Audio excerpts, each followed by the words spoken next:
அன்புள்ளம் கொண்ட VST TV நேயர்களே வணக்கம். திருவரங்கம் ஸ்ரீ ரங்கநாத துணையுடனும் பழனி ஸ்ரீ பாலதண்டாயுத பாலினி அருளுடனும் நான் உங்கள் ஜோதிடர் வெங்கடேஸ்வரன். இப்ப நம்ம எதை பத்தி பார்க்க போறோம்னா ஜூன் மாத பலன்களை பத்தி பார்க்க போறோம். பலன்களை பத்தி பார்க்கறதுக்கு முன்னாடி எந்தெந்த கிரகங்கள் எங்கெங்க இருக்கு, எப்பப்ப பயிற்சி ஆகுது அப்படிங்கிறத பார்ப்போம். சூரிய பகவானானவர் ரிஷபராசியிலிருந்து ஜூன் 15ஆம் தேதிக்கு மேல ஆனி மாசம், அதாவது மிதுன ராசியில சஞ்சரிக்கிறார். அதே மாதிரி செவ்வாய் பகவான் மேச ராசியிலிருந்து ஜூன் 20ஆம் தேதிக்கு பின் ரிஷபராசியில சஞ்சரிக்கிறார். அப்புறம் புதன் பகவானானவர் மிதுன ராசியிலிருந்து ஜூன் 8ஆம் தேதி ஜூன் 22ஆம் தேதி வாக்குல கடகராசியில சஞ்சரிக்கிறார். சுக்கிர பகவானானவர் ஜூன் 8ஆம் தேதிக்கு மேல கடகராசி மிதுன ராசியில இப்ப இருக்காரு. கடகராசியில குருவும் சுக்கிரனும் சேர்ந்து இருப்பாங்க. உங்க எல்லாருக்குமே தெரியும், குரு பெயர்ந்திருக்காரு. அதனால அவர் எங்க இருப்பாரு? கடகராசியில தான் இருப்பாரு. சனி பகவானானவர் மீன ராசியிலும், ராகு பகவானானவர் கும்பராசியிலும், கேது பகவானானவர் சிம்ம ராசியிலும் இருக்கார்.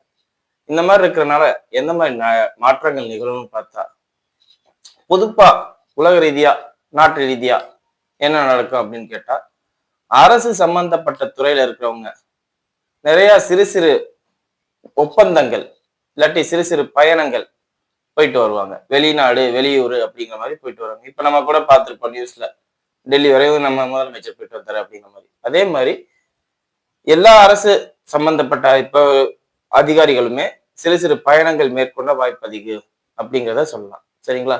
அதே மாதிரி தகவல் தொழில்நுட்பத்திலேயோ இல்ல மொபைல் சம்பந்தப்பட்ட அமைப்புகளாலேயோ ஏதோ ஒரு மாற்றம், ஏதாவது ஒரு நமக்கு மக்களுக்கு ஆதாயத்தை தரக்கூடிய அளவுக்கு ஏதாவது ஒரு விஷயம் நடக்கும் அப்படிங்கிறத சொல்லலாம். நாடுகளுக்கு இடையே நடக்கிற போர் குறைஞ்சு எல்லா பிரச்சனையும் சால்வ் ஆகும்.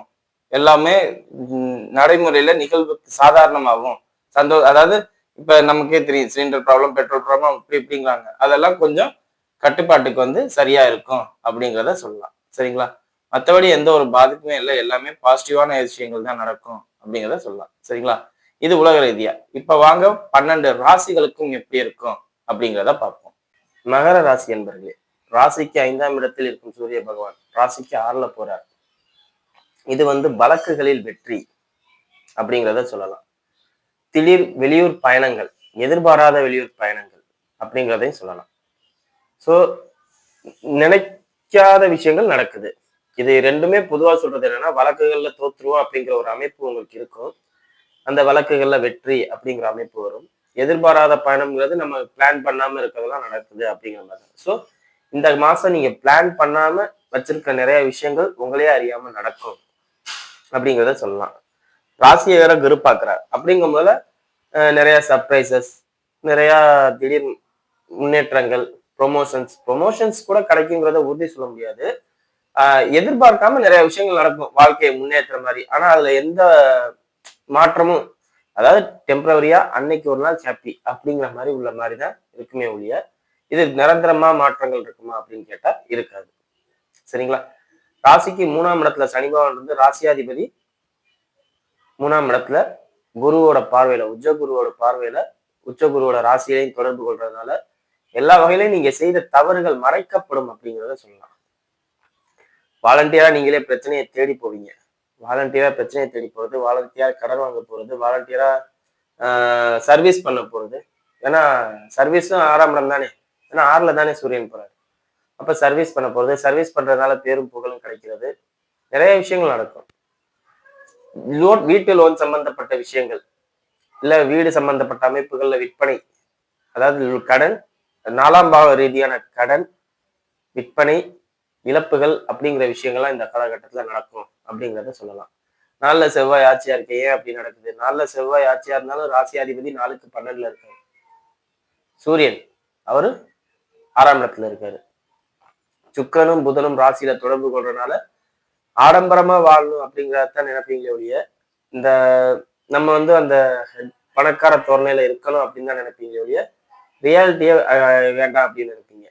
சிம்பிளா சொல்லணும்னா, ஒருத்தருக்கு ஒரு வீடுங்கிறது நிரந்தரம். அந்த வீட்டுல நீங்க இருக்கிறதோட, சொந்த வீட்டுல இருக்கிறதோட, வாடகை வீட்டுல இருந்தாலும் அந்த வீடு பெருசா இருக்கா, பயங்கரமா இருக்கா, அட்ராக்டிவா இருக்கா, நம்மள லுக்கா பாக்குறாங்களா அப்படிங்கிறத போக்கஸ் பண்ணிருப்பீங்க. மாயையும் பாங்காத அந்த மாய உலகத்துலதான் நீங்க இந்த காலகட்டத்துல இருக்கணும்னு ஆசைப்படுவீங்க அப்படிங்கிறத சொல்லலாம். 2ஆம் இடத்தில் ராகு இருப்பதனால் நிறைய பொய் சொல்றதுக்கு வாய்ப்பு இருக்கு. பொய் பேசுறது, பிறர் மனத்தை உங்கள் பயன்பாட்டுக்கு பயன்படுத்திக்கிறது வாலண்டியரா. அவங்க உங்களை பாத்துக்கன்னு சொல்லிட்டு போனா நீங்க அதை வாலண்டியரா இப்ப யூஸ் பண்ணிக்கணும் அப்படின்பீங்க. இன்னும் சிம்பிளா சொல்ல போனா அவங்க உங்களை பாத்துக்க அப்படி இப்படின்னு கூட சொல்ல மாட்டாங்க. நீங்களே வாலண்டியரா வாயை கொடுத்து நீங்களே வாலண்டியரா இது பண்ணி நான் பாத்துக்கிறேன், நான் செஞ்சுக்கிறேன், நான் பண்ணிக்கிறேன் அப்படின்னு சொல்லி எடுத்துக்குவீங்க. ஏன்னா ராகுவோட தன்மையே என்ன? சொந்தமா எதையும் வச்சுக்காது, ஆனா ஆக்கிரமிப்பு பண்ணும் அப்படிங்கிறது. அப்ப எல்லாமே அடுத்தவங்க பேசக்கூடியதை நீங்க பேசிடுறது, அடுத்தவங்கள சம்பாதிக்க விடாம பண்றது, முழுக்க முழுக்க பிறர் வளர்ச்சியை தான் இந்த காலகட்டத்துல நீங்க எடுப்பீங்க. குரு ராசியை தொடர்பு கொள்வதனால் அதனால் நீங்கள் தவறானவர் அப்படிங்கிற பேரும் எடுக்க மாட்டீங்க. அதாவது ஒருத்தரோட வளர்ச்சியை கெடுத்துட்டு அந்த கெடுத்தது நல்லதுக்குத்தான் அப்படிங்கிற மாதிரி ஃப்ரேம் பண்ணிடுவீங்க. நிறைய நெகட்டிவ்ஸ் இந்த காலகட்டத்துல நீங்க செய்வீங்க அப்படிங்கிறத சொல்லலாம். அதாவது உங்களுக்கு நெகட்டிவ்ஸ் நடக்குங்கிறதோட உங்களால் பலர் பேர் நெகட்டிவா அனுபவிப்பாங்க அப்படிங்கிறத சொல்லலாம். சரிங்களா? கூட இருக்கிற கோவர்க்கர்ஸ் எல்லாம் கொஞ்சம் இந்த கோழி சொல்றதும்பாங்கல்ல, அதாவது காசிப் பரப்புறது, நீங்க தான் அதெல்லாம் பண்ணுவீங்க. ஸோ நிறைய வதந்திகள் பரப்புறது, நிறைய தப்பு தப்பான வேலைகளை பார்க்கறது, நீங்க யதார்த்தமா பண்ணுவீங்க, அதெல்லாம் அவங்களுக்கு பாதிக்குங்கிற மாதிரி இருக்கும். ஸோ கொஞ்சம் நீங்க பிறருக்கு பாதகமா நடந்துக்க வேண்டாம் அப்படிங்கிறத சொல்றேன். சரிங்களா? வாங்க நட்சத்திர ரீதியான பலன்களை பார்ப்போம். உத்திராட நட்சத்திரக்காரர்கள். உத்திராட நட்சத்திரக்காரர்களை பொறுத்தவரையும் வக்கீலா இருக்கிறவங்க அதிகப்படியா இந்த காலகட்டத்துல டைவர்ஸ் கேஸை தான் அட்டன் பண்ணுவீங்க. நான் தான் ஆரம்பத்திலே சொன்னேன், பல பேர் பிரிவினைக்கு பல பேர் சங்கடப்படுறதுக்கு நீங்க காரணமா இருப்பீங்க. அவங்களே தேடி வந்து உங்கள்ட்ட டைவர்ஸ் வாங்கிட்டு போவாங்க. அந்த டைவர்ஸ் ஆகிற கேஸ் திரும்பவும் சேரும், கண்டிப்பா சேரும். ஆனா உங்க மூலியமா டைவர்ஸ் ஆகணும் அப்படிங்கிற அமைப்பு. அதே மாதிரி ஹாஸ்பிட்டல்ல போறவங்க அது பிரச்சனையாவே இருக்காது. மெடிக்கல் ஃபீல்ட்ல இருக்கிறவங்க தயவு செஞ்சு இந்த காலகட்டத்துல வேலை பார்க்குற இடத்துல ரொம்ப கவனமா வேலை பாருங்க, உத்திராட நட்சத்திரக்காரர்கள். ஏன்னா கொடுக்க வேண்டிய மாத்திரைக்கு பதிலா வேற ஒரு மாத்திரையை கொடுக்கறது, இல்ல டோசேஜ் அதிகமா கொடுத்துறது, உங்க சுய சிந்தனையை இழந்து பண்றது. ராசியில குரு உச்ச குரு பார்வை இருக்கே, அது என்னை பாதிக்காதன்னா தவறுகள் செய்வீர்கள், அதை காப்பாற்றி விட்டுருவார். தப்பு பண்ணதுக்கு தண்டனை கிடைக்காது, அதைத்தான் பண்ணுவார். ஆனா தப்பு பண்ணாம நீங்க இருக்க மாட்டீங்க அப்படின்னு சொல்ல மாட்டார். குழப்பங்கள் அதிகமாக ஏற்படும் உத்திராட நட்சத்திரக்காரர்களுக்கு. குழப்பத்தாலே பல பிரச்சனைகள் வரும். சோ ரொம்ப ரொம்ப எச்சரிக்கையுடன் கவனத்துடன் இந்த மாசம் இருக்கணும். வேற எதுவும் எனக்கு பிளஸ்ஸா கிடைக்காது அப்படின்னு கேட்டா தொழில் நல்லா இருக்கும். வேற ஏதாவது தொழில் செய்யறவங்களா இருந்தா நல்லா இருக்கும். ஐடி செக்டர்ல இருக்கிறவங்களுக்கு உண்மையிலே அற்புதமான காலகட்டம். கம்பெனியை விட்டு வெளியில வந்து வேற ஒரு கம்பெனிக்கு போய் ஜாயின் பண்ணுவீங்கன்னு சொல்லலாம். வேலை இல்லாதவர்களா இருக்கும் பட்சத்தில் கண்டிப்பா ஆடிட்டிங்கோ, கணக்குள்ள கேஷியர் இந்த மாதிரி பதிவு பண்ணக்கூடிய அமைப்புகள்ல, ஏன்னா புதன் ராசியை தொடர்பு கொள்வார் 22ஆம் தேதிக்கு மேல.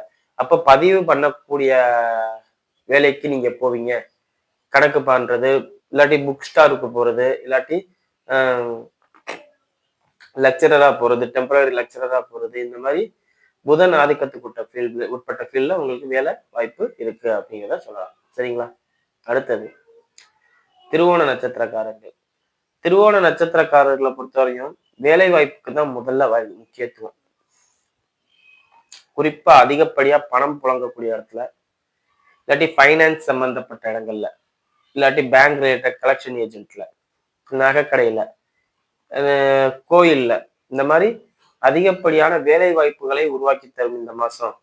நீங்க பல பேருக்கு வேலை பார்த்து கொடுக்குற மாதிரி, உழைத்து கொடுக்குற மாதிரி அமைப்பை ஏற்படுத்தும், இல்லாட்டி சர்வீஸ் பண்ற மாதிரி அமைப்பை ஏற்படுத்தும் அப்படிங்கிறத சொல்லலாம். பிரதிபலன் எதிர்பார்க்காம நிறைய உழைச்சு கொடுத்துருவீங்க இந்த மாசம். சிம்பிளா சொல்லணும்னா சனி அந்த இந்த மாசத்துக்கு மகர ராசிக்கு ஆரம்பத்துல கொஞ்சம் சொல்லியிருப்பேன். எப்படின்னா உங்களால பல பேர் கெட்டு போவாங்க. நீங்க அப்படியே ஆப்போசிட் உள்டா. உங்களால நிறைய பேர் வளர்ந்தவங்க இருப்பாங்க. நீங்க தான் பல பேரால ஏமாந்தவங்க அப்படின்னு பேர் எடுப்பீங்க. ஸோ அதை பார்த்துக்கோங்க. வாகனங்கள் சம்பந்தப்பட்ட அமைப்பு நிச்சயம் ஒண்ணு வாங்குற மாதிரி, வாகனமோ பூமியோ, இது அதிகப்படியா பூமிக்கு தான் அப்படிங்கிறத சொல்லலாம்.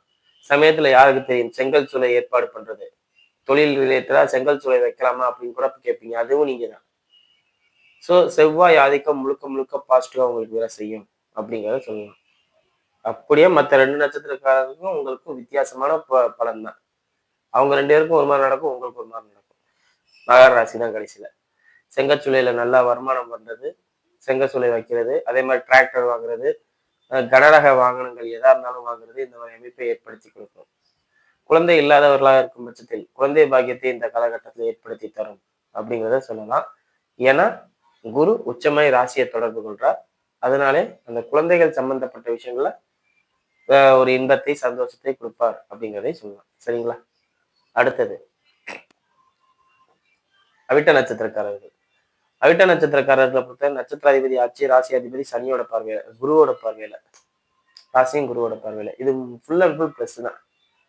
அதாவது முன்னாடி எப்பயோ நீங்க செஞ்சதுக்கு இப்ப பாராட்டு கிடைக்கும் அப்படிங்கிறத சொல்லலாம். எப்பயோ செஞ்ச உதவிக்கு இப்ப பாராட்டு, நன்றி, இல்ல பணம் எது வேணாலும் ஆனா கிடைக்கும். கிடைக்காதுன்னு சொல்ல முடியாது. கிடைக்கும் அப்படிங்கிற அமைப்பு தான். நீங்க இந்த காலகட்டத்துல மனைவியிடம் மட்டும் தேவையில்லாத வாக்குவாதம் வச்சுக்க வேண்டாம். காரணம் என்ன? 7ல குரு. அப்ப என்ன ஆகும்? அவங்க உங்களுக்கு அட்வைஸ் பண்ணுவாங்க. அட்வைஸ் பண்ணும்போது நம்ம காதை பொத்திக்கணும். காதை பொத்திக்காம யார்ரா நீ எனக்கு அட்வைஸ் பண்றது? யாரு நீ எனக்கு அட்வைஸ் பண்றது? அப்படின்னு கேட்க போனீங்கன்னா, அவங்க பாட்டுக்கு பொட்டியை கட்டிட்டு போயிட்டே இருப்பாங்க வீட்டுக்கு விட்டு. 7ல குரு இருக்கும் போதுல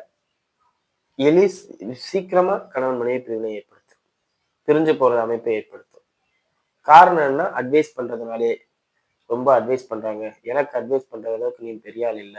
அப்படிங்கிற ஒரு காரணத்தினாலே. ஸோ இத மட்டும் பார்த்துக்கங்க. தந்தைக்கும் உங்களுக்கும் இடையே இருந்த வாக்குவாதங்கள்லாம் தீர்ந்து நல்ல இதுக்கு வரும். ரிசல்ட்டுக்கு வரும். அதே மாரி தந்தை வழி சொத்துக்கள், பூர்வீக சொத்துக்கள் சம்பந்தப்பட்ட அமைப்புகள்லாம் இந்த காலகட்டத்துல கிடைக்கும் அப்படிங்கிறதையும் சொல்லலாம். ஸோ எல்லாமே பாசிட்டிவ் தானே ஒழிய நெகட்டிவ்க்கு இங்க வேலை இல்ல. குழந்தைகள் விஷயத்துல மட்டும் கொஞ்சம் கவனமாவும் எச்சரிக்கையாவும் இருங்க. பயமுறுத்துறத சொல்ல, அவங்களுக்கு ஏற்படக்கூடிய சின்ன அடி கூட உங்களுக்கு மருத்துவ செலவு தான் அப்படிங்கிறத சொல்லலாம். சரிங்களா? மத்தபடி எந்த ஒரு பாதிப்பும் இல்ல. எல்லாம் நல்லா இருக்கு. வீடியோ இப்பதான் ஃபர்ஸ்ட் டைம் பார்க்கறதா இருந்தா லைக் பண்ணுங்க, ஷேர் பண்ணுங்க, கமெண்ட் பண்ணுங்க. சேனலை மறக்காம சப்ஸ்கிரைப் பண்ணுங்க. வேற எதுவும் ஜோதிட ஆலோசனைக்கு கீழே உள்ள நம்பருக்கு கால் பண்ணுங்க.